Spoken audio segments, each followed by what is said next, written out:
Holiday Wardrobe by James Burt.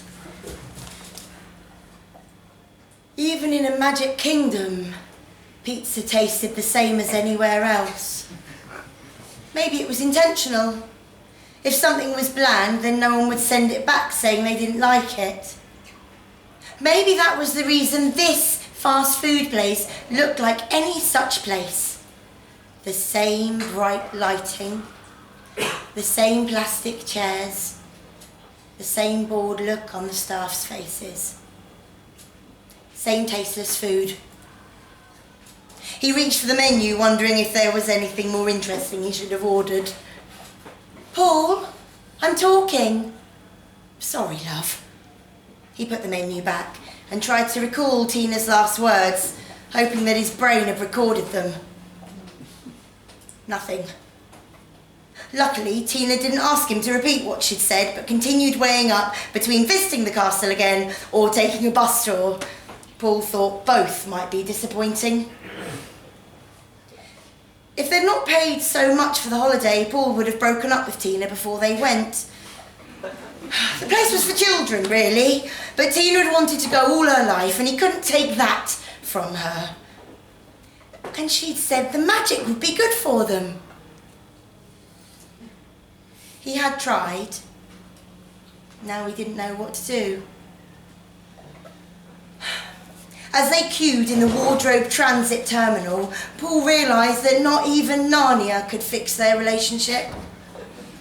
They faced long lines at every checkpoint until they reached the wardrobe itself, now reinforced with steel and barely recognisable as a piece of furniture. They stepped through, 2 hours after their allotted time.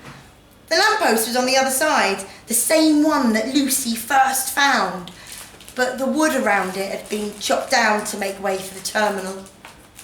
They'd covered the floor with fake snow, which was just looked depressing. He'd never been obsessed with the place like Tina, but he'd seen all the films and Tina made him listen to audiobooks about it on long car journeys. He himself was disappointed, and she was working hard to persuade herself she loved it. "You are enjoying this, aren't you?" asked Tina. "Sure." They could buy pizza at home, and they didn't need to go to Care Paravel for Starbucks. Craft stores and souvenir shops were everywhere. When they toured the castle, Tina was moved to tears by the sight of Susan's bow and arrows, but was only allowed a moment before the guides were hurrying them along. Everything seemed to cost extra to do it properly. "You've come this far already. Are you really going to deny yourself a photo with a family of beavers?" They couldn't bring themselves to pay for one of the unicorn rides.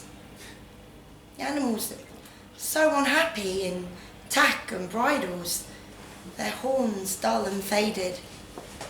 "You've barely touched your pizza," said Paul. Tina picked up a slice and pushed it around the plate. Maybe we should get some more Turkish delight." "I'm not sure that's going to fix things," said Paul. Tina sighed. Sometimes this meant there was going to be an argument, but this time she just looked sad. A fawn came round and asked if he could clear the table, and Paul asked for a little more time.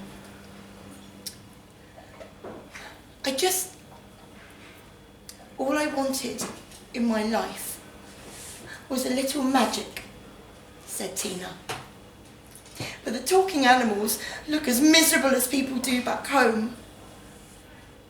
And I feel sorry for the unicorns." "Not even a king would think of riding a unicorn," said Paul, "except in some great need." He knew the old stories well enough that the quote came easily. Tina smiled, and for a moment he recalled when they first met, how they'd kissed for that first time under a lamppost in the park, and how he was sure that his life would change forever.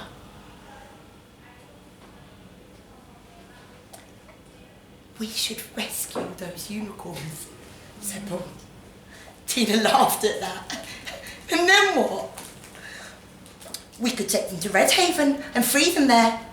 And then maybe we could find passage on a boat to the Seven Isles and explore places that the books don't even mention. Sure, we might get caught. They'd only deport us. Paul pushed aside the paper plate, which was shiny with pizza grease. He thought of the flat and how it reeked of cooking from the takeaway in the alley, or his commute all scrunched up against other people. He didn't want to go home. Not when he could travel to Ettinsmoor to meet the giants, or swim with the mer-people of the Bight of Calamot. Not everywhere can be like this, said Paul, looking around. A man argued at the tills with a bear, demanding his food to be brought out sooner. Someone had squeezed ketchup onto a table and a nymph was trying to clean it up. He looked at his plastic cup of weak beer. In another few years, Narnia would feel as mundane as anywhere else. They cleared their table, dropping everything into the bins. Outside, a talking badger stood on the roadside, trying to persuade people to pay for the unicorn rides.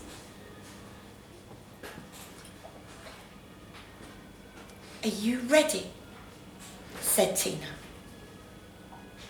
Yes, said Paul.